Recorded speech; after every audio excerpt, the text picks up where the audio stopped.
Para quem não me conhece, eu sou Janete, lá da Central de Bento Gonçalves. Que Deus abençoe a cada um de vocês. E essa igreja também. Paulo dizia, não sou eu quem vive, mas Cristo vive em mim. E essas duas coisas estão relacionadas. Se a gente quer ir para o céu, Cristo tem que viver no nosso coração. E o nosso eu tem que desaparecer, né? Por isso a gente tem que se preparar. Mas a gente está falando muito que o tempo do fim está próximo, certo? Cada vez mais notícias, eventos, que a volta de Jesus está mais perto do que a gente imagina. Vocês concordam com isso? Por causa dos sinais que Deus nos deixou na sua palavra. E por isso o tema de hoje é como preparar a família para o tempo do fim. Que eu particularmente achava que estava longe, que ia demorar, mas agora a gente vê que está perto. Sabemos o dia e a hora? Não, só Deus o Pai. Mas, como Jesus diz, né? Nós temos que nos preparar para esse dia, porque a gente não sabe quando Jesus vai voltar, não sabe se nós vamos estar descansando o sono da morte quando ele estiver voltando, né, para despertar. Então nós precisamos nos preparar. Concordam que a coisa está ficando cada vez pior? Para nós adultos, para os nossos filhos. Então a nossa família tem que se preparar para estar de pé quando Jesus voltar. Amém? Pai querido e bondoso, estamos aqui, Senhor, para ouvir as tuas orientações para as nossas famílias, que possamos te colocar nos nossos corações, que tu sejas o centro das nossas famílias, para que assim possamos nos preparar para o grande dia da volta de Jesus e estarmos todos firmes, felizes, porque estaremos eternamente ao teu lado.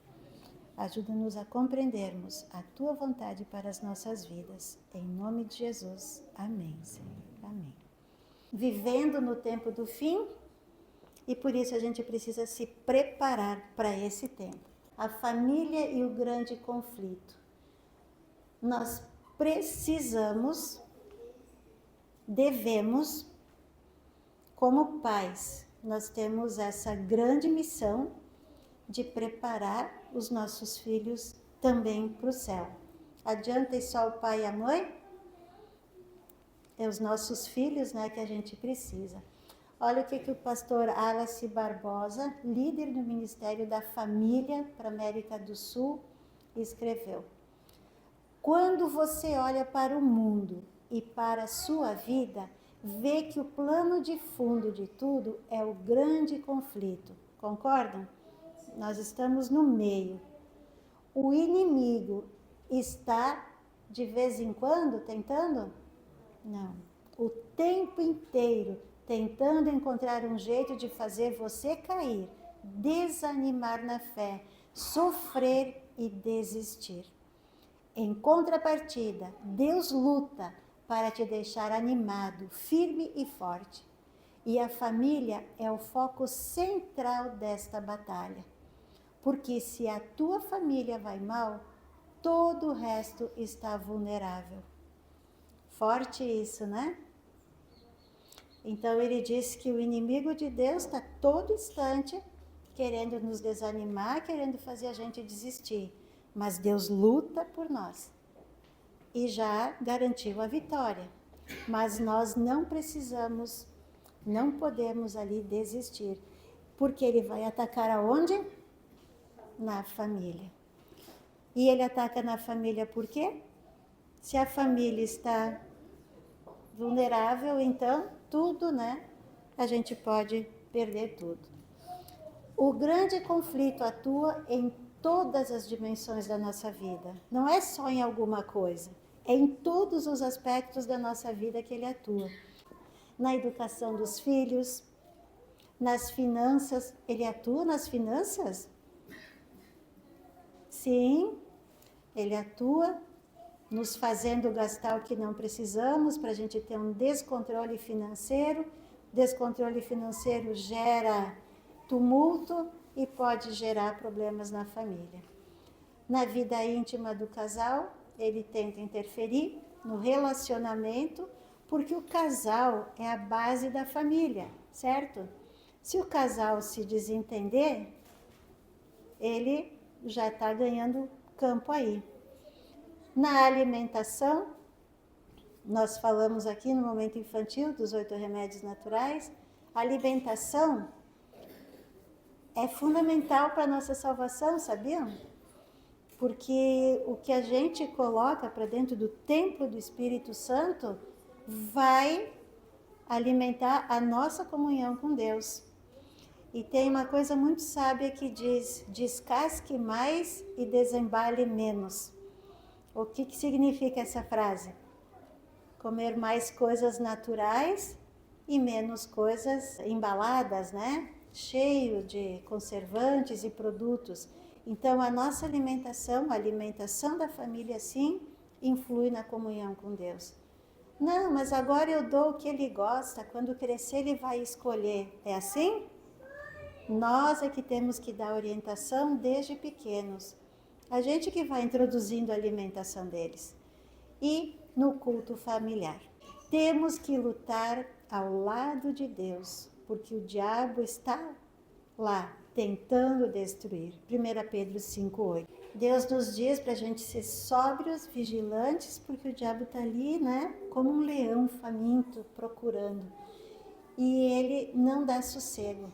O leão só desiste quando ele vê que aquela presa que ele estava de olho, ele não vai conseguir, aí ele vai em busca de uma outra. Então, por isso que o nosso lar tem que estar firme com Jesus. Aí o diabo vai desistir. Por quê? Por que ele está ali? O inimigo sabe que, atingindo qualquer desses pontos que a gente viu, a educação, financeiro, casal, todos eles, ele vai conseguir arruinar todo o resto. Qualquer um dos pontos que ele atacar. E o grande conflito dentro das famílias, ele acontece todo dia. Não é de vez em quando que ele acontece. Todo dia a gente tem lutas, todo dia a gente enfrenta dificuldades, ou só na minha casa. Todo dia a gente tem um leão para derrubar, né? Deus derruba. E todo dia enfrentamos isso. E não tem como fugir a não ser com Jesus. Com Jesus. Ele diz: entreguem para mim os fardos de vocês e eu vos aliviarei. Então, muitas vezes a gente quer lutar sozinho e a gente não vai conseguir nada. Só com Jesus. Afinal, se resolvemos não lutar, deixar a vida aí acontecendo, o que acontece? A guerra está perdida, né? E tem muita gente que simplesmente vive a vida. Vai levando, um dia após o outro. E não se preocupa com o futuro da sua vida, da sua família. Bom? A família, gente, é o bem mais precioso que nós temos. O que Deus fez depois da criação? Em quantos dias ele foi a criação? E no 7º dia, ele descansou, santificou e abençoou. E no 6º dia, ele criou Adão e Eva e criou o casal. Adão e Eva foram primeiro o casal, então ali ele instituiu o casamento, né? Primeira família aí de 2 pessoas. Eu sempre digo que são 3, marido, esposa e Jesus, já sempre junto. Nós estamos conduzindo nossa família de forma a enfrentar esta batalha.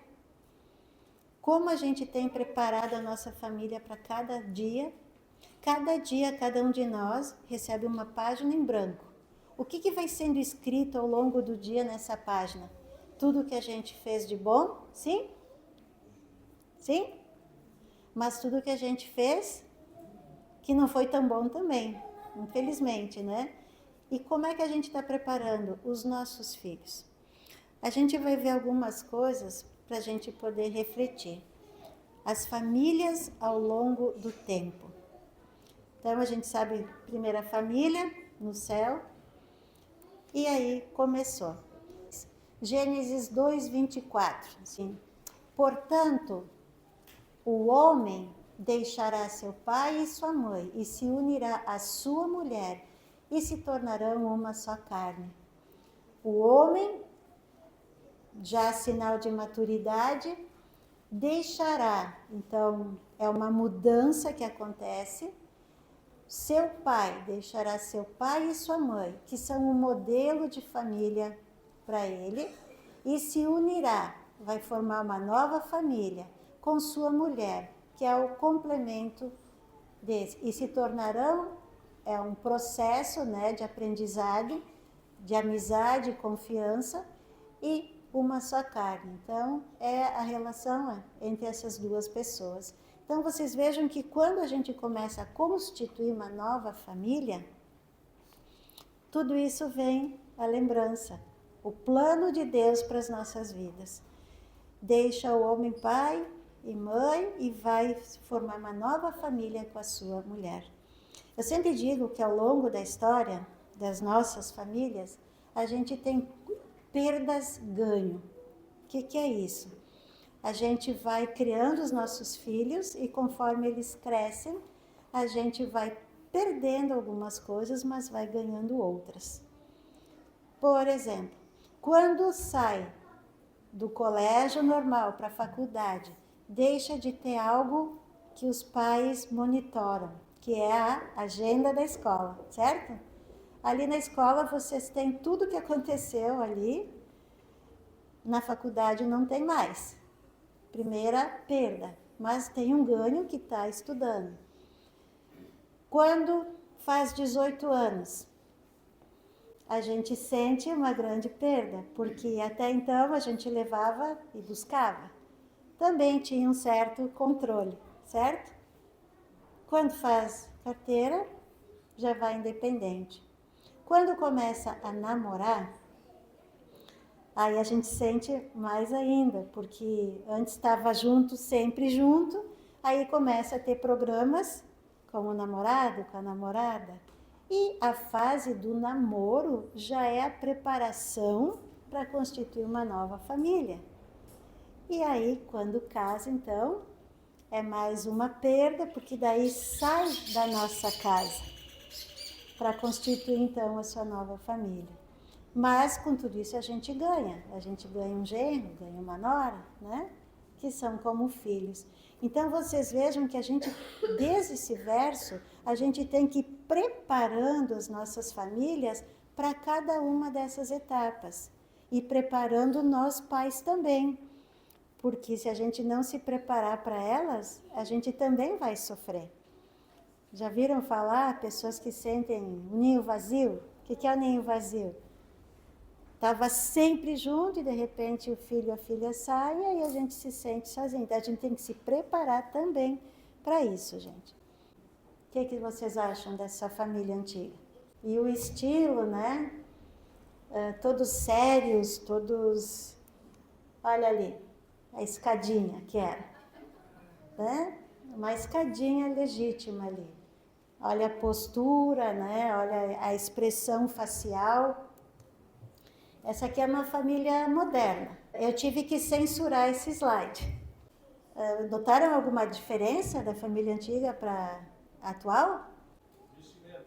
Vestimenta, que mais? A posição na foto, né? A liberdade. Lá tinha uma autoridade, tinha uma disciplina, tinha uma ordem. Aqui agora, né? Infelizmente, isso preocupa, que Ellen White escreveu: quando o mundo estiver na igreja, Jesus estará voltando. E infelizmente a gente percebe o mundo entrando, galopando, né? Dentro do nosso meio também. Olha lá, no século XIX era um casamento e 6 ou 7 filhos, no mínimo, né? Em média. E um filho ia ajudando a cuidar do outro. Tá vendo lá em cima, né? A escadinha. Hoje, século 21 ali, 2 ou 3 casamentos e 1 ou 2 filhos. Qual é a diferença aqui? Mais relacionamentos e menos filhos. E também os casais estão casando mais tarde e tendo filhos mais tarde. Então, são as mudanças que vão acontecendo. Como as crianças brincavam uma vez? Alguém brincou aqui de carrinho de lomba? Quem brincou de se sujar no barro? E as brincadeiras de hoje? Como as crianças brincam hoje? Sabiam que eu conheço crianças que nunca se sujaram no barro? No máximo na areia da pracinha?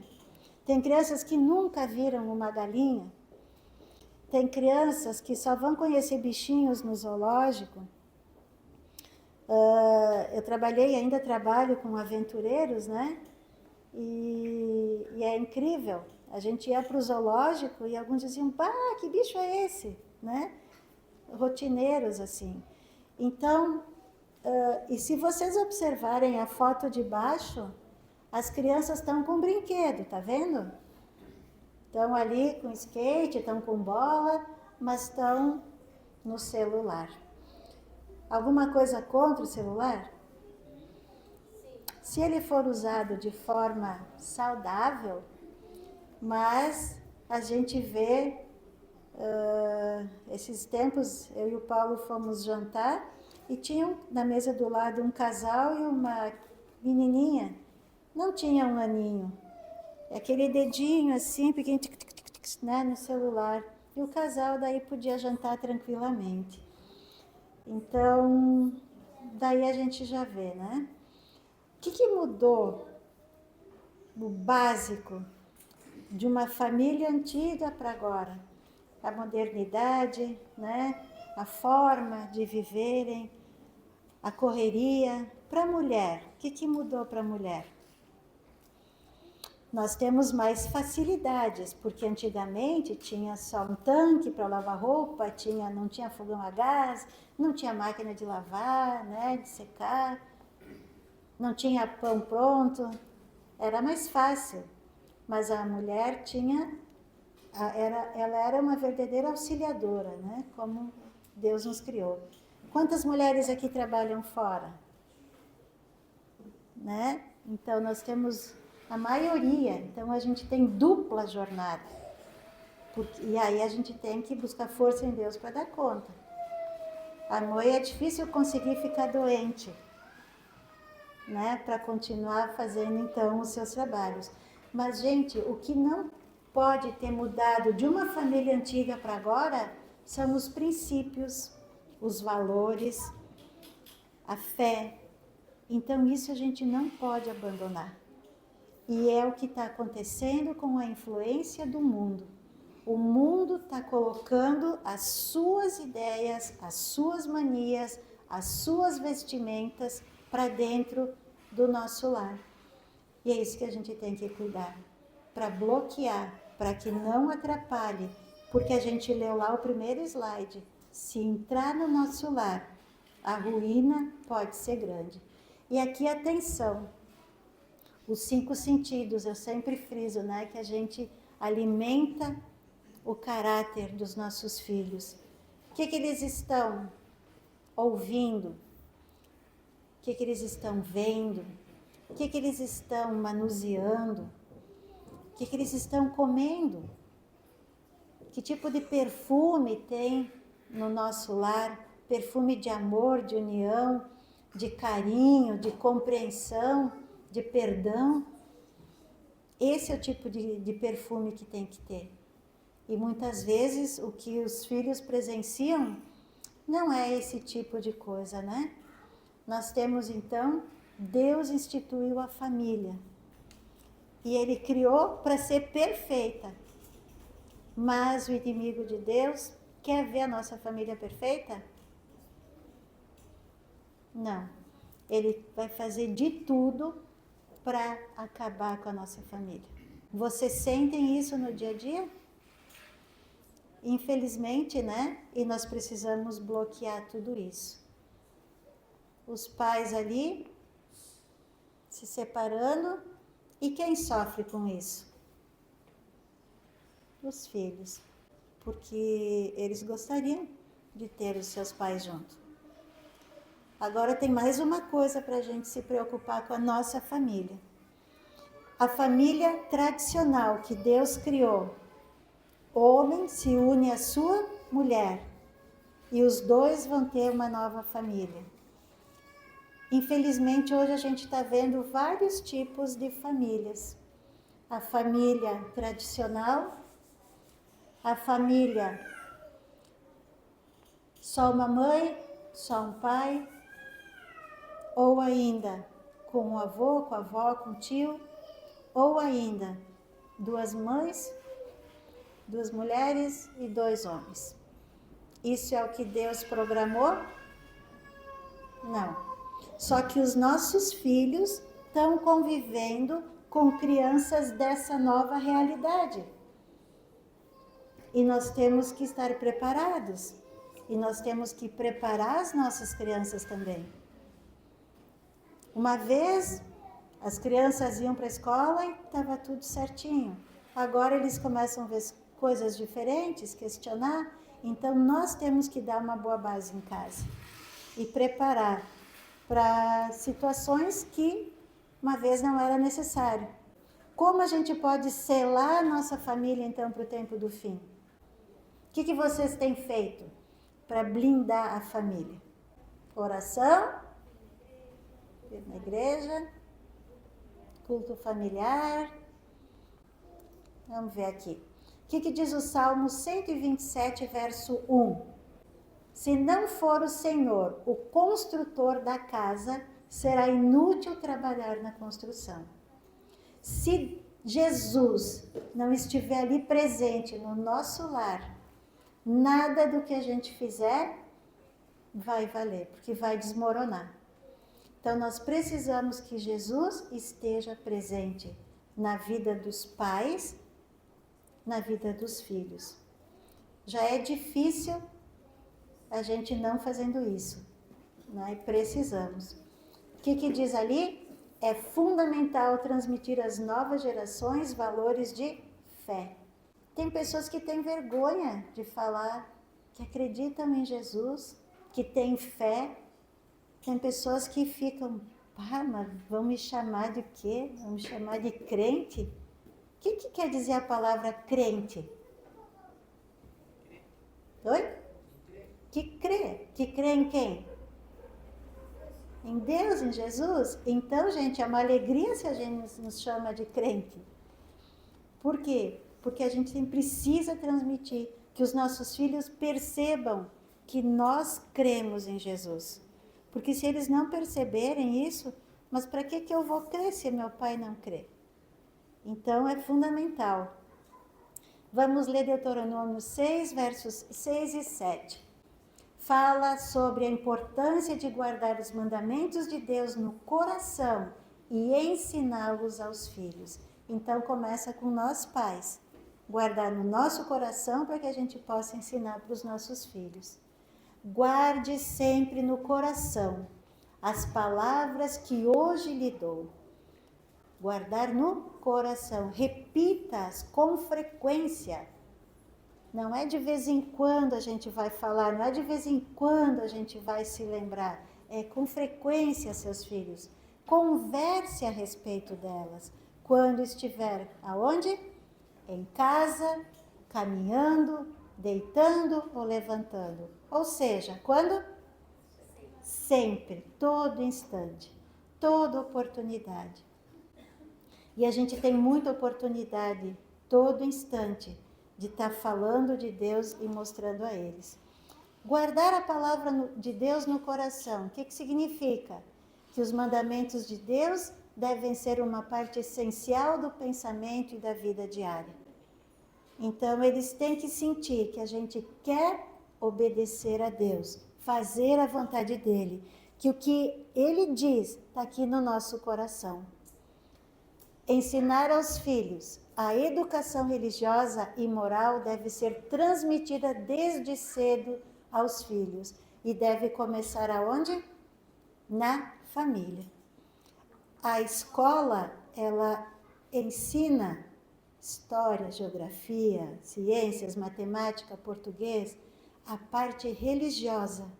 Quem tem que ensinar somos nós na nossa casa, para eles irem preparados para a escola. Então, é fundamental a gente trabalhar isso, tá? Falar sobre a Bíblia em todo lugar. Conversar, estamos dando um passeio, a natureza que Deus criou, estamos estudando, fazer a criança perceber que tudo o que existe foi Deus que criou. Tudo Ele criou perfeito e a gente vai, história, relacionar sempre com a Bíblia. Então é muito lindo ver a criança crescendo e compreendendo que o Deus que os pais amam realmente é legal, é bom, Ele é bondoso. Então, que eles cresçam com esse sentimento. A influência dos pais na identidade dos filhos. Para os nossos filhos crescerem fortes, sadios, com a mente clara, com a sua posição clara. O papel dos pais na formação da identidade dos filhos é mais profunda do que a gente imagina. Todos os nossos atos, tudo que a gente faz, vai estar influenciando a vida deles. Todas as nossas atitudes estão influenciando a forma como a gente age.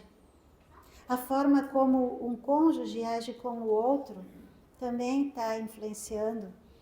A forma como a gente se comporta na sociedade, no trabalho, no trânsito, em casa, tudo isso está influenciando. Ou pequenos testemunhos que a gente dá, que nem está relacionado falando diretamente de Deus, mas mostrando a integridade que Deus nos dá. Quando Deus ocupa o coração e não o eu. Meu filho, a moça ali se enganou em R$15.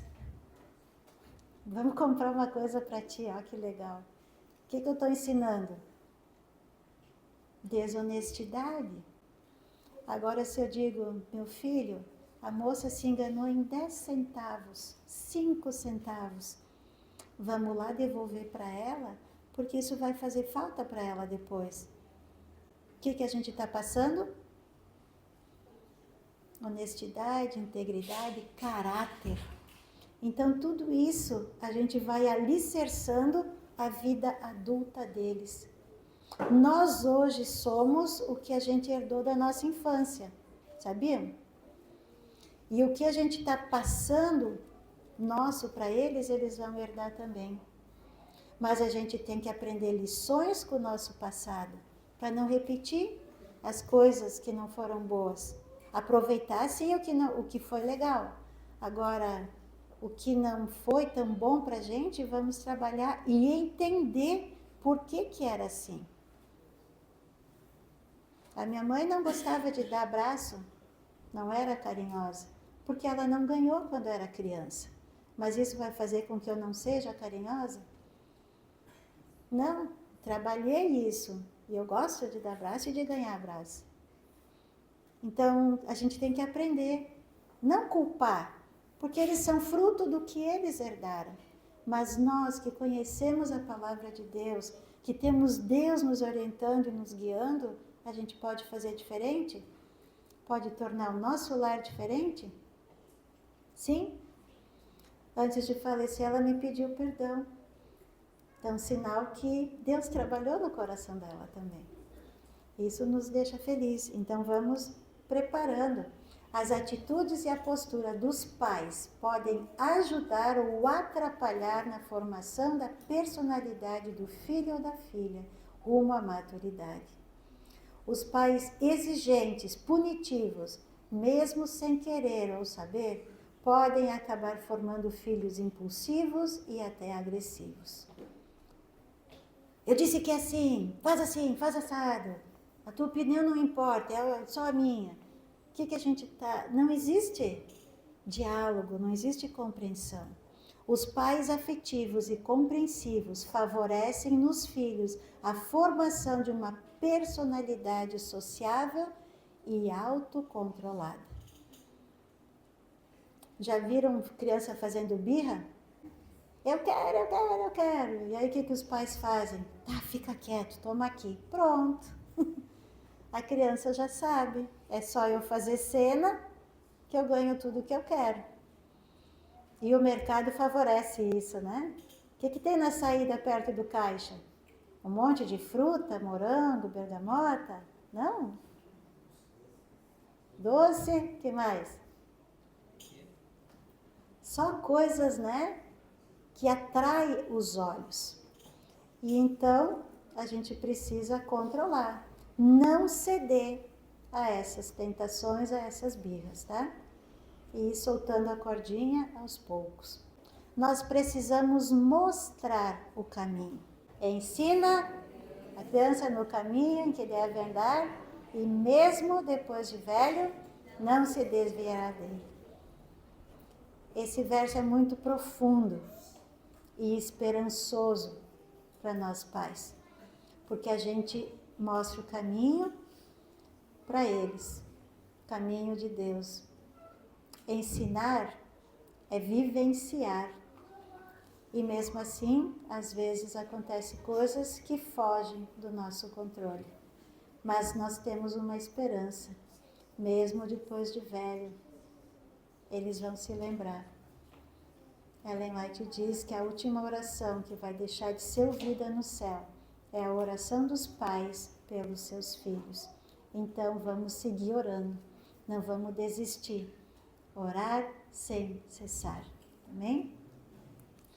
Mas nós precisamos reforçar também.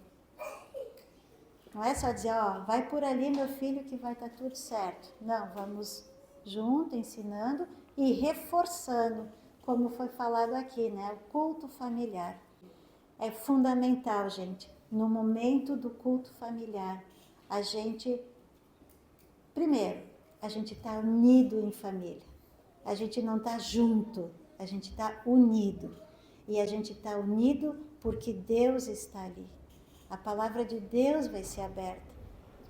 Histórias da Bíblia vão ser contadas. Um louvor a Deus vai ser elevado. E tudo isso vai preparando o coração das crianças para que eles realmente vão crescendo na fé.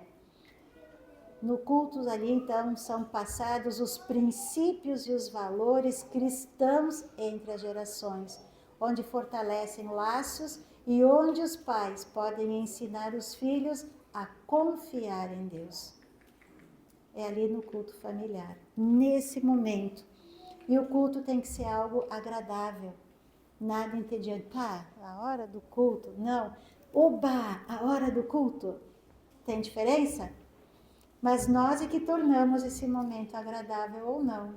Nós é que transmitimos isso. Então nós precisamos aproveitar esse momento, envolvê-los, que eles participem ativamente. Pode escolher o hino, pode contar a historinha, pode fazer oração.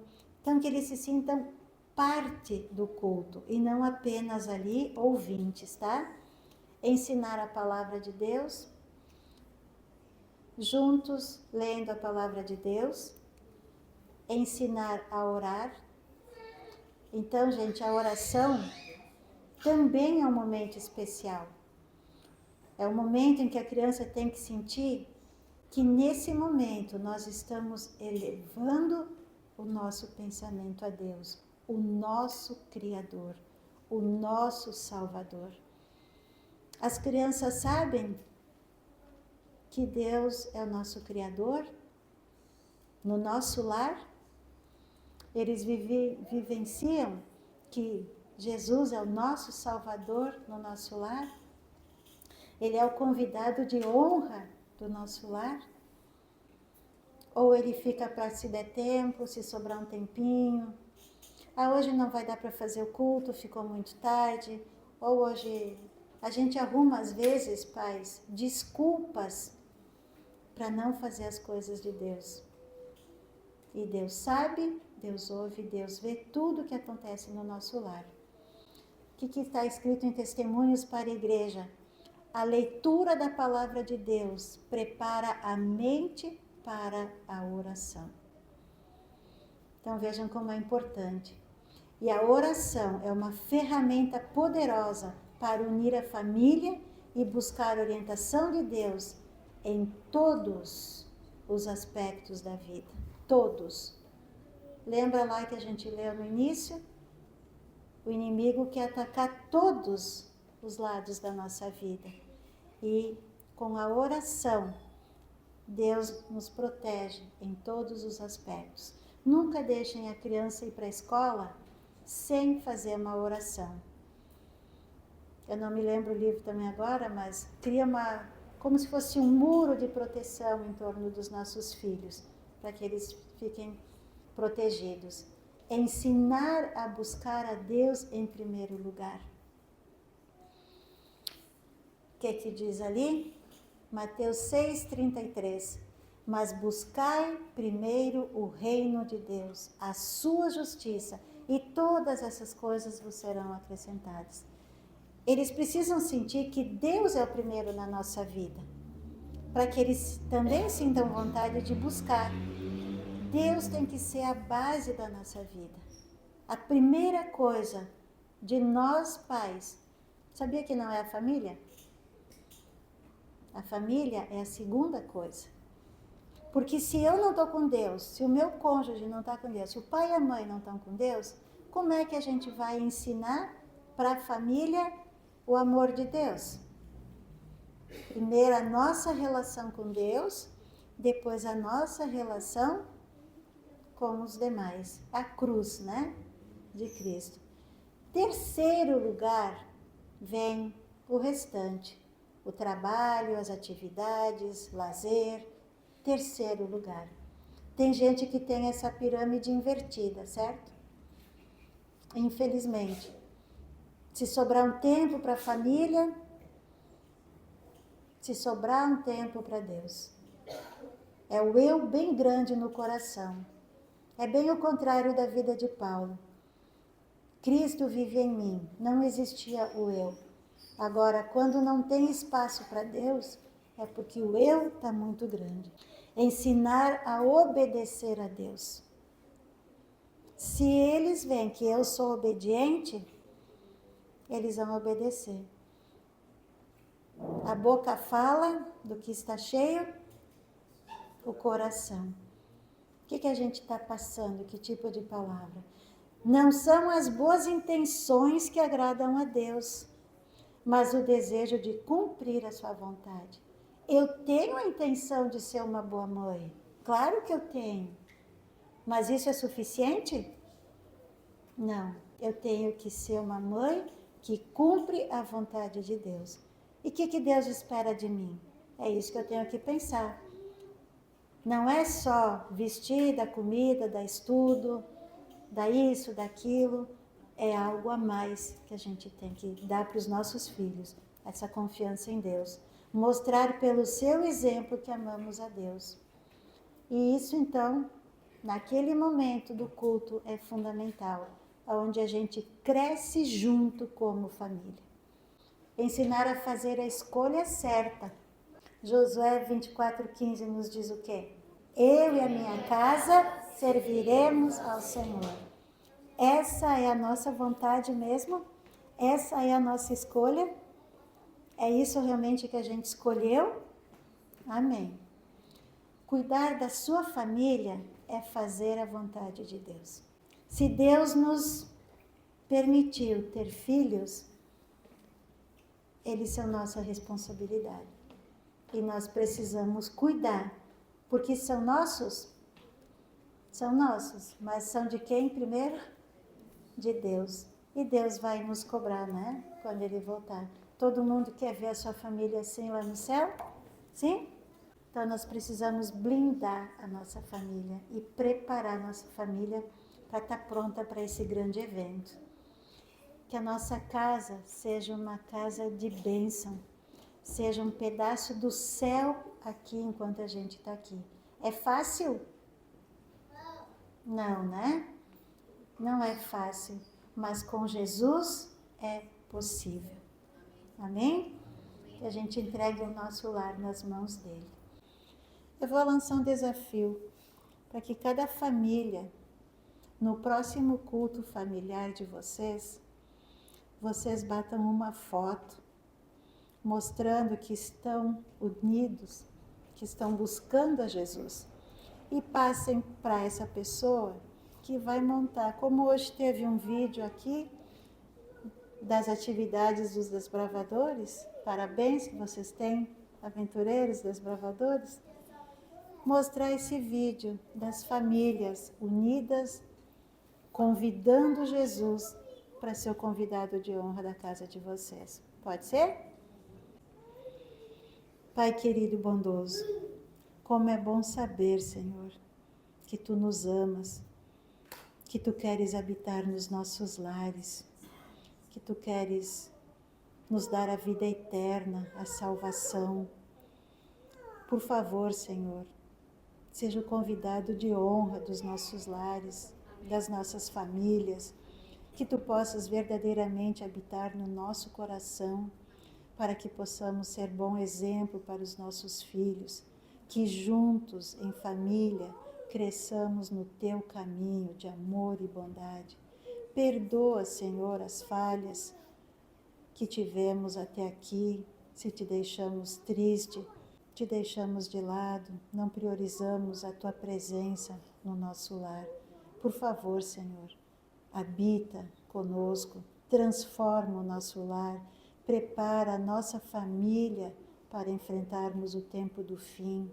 Blinda, Senhor, a nossa família para que esteja protegida do mal e assim possamos ser vencedores no Teu santo nome. Que possamos, como família, almejar realmente morar para toda eternidade contigo, onde não teremos mais lutas, dificuldades, tristeza, lágrimas, somente alegria eterna ao Teu lado. E que a nossa família seja um testemunho para outras famílias, que cada integrante da família possa testemunhar do que é ter um verdadeiro lar com Jesus no centro da família. Dai-nos a Tua paz, dai-nos sabedoria, discernimento, dai-nos paz, a orientação que precisamos para realmente conservar o nosso lar firme no Teu caminho. Obrigado por Jesus ser o nosso Salvador e por Ele estar sempre no nosso coração. Em nome de Jesus. Amém, Senhor.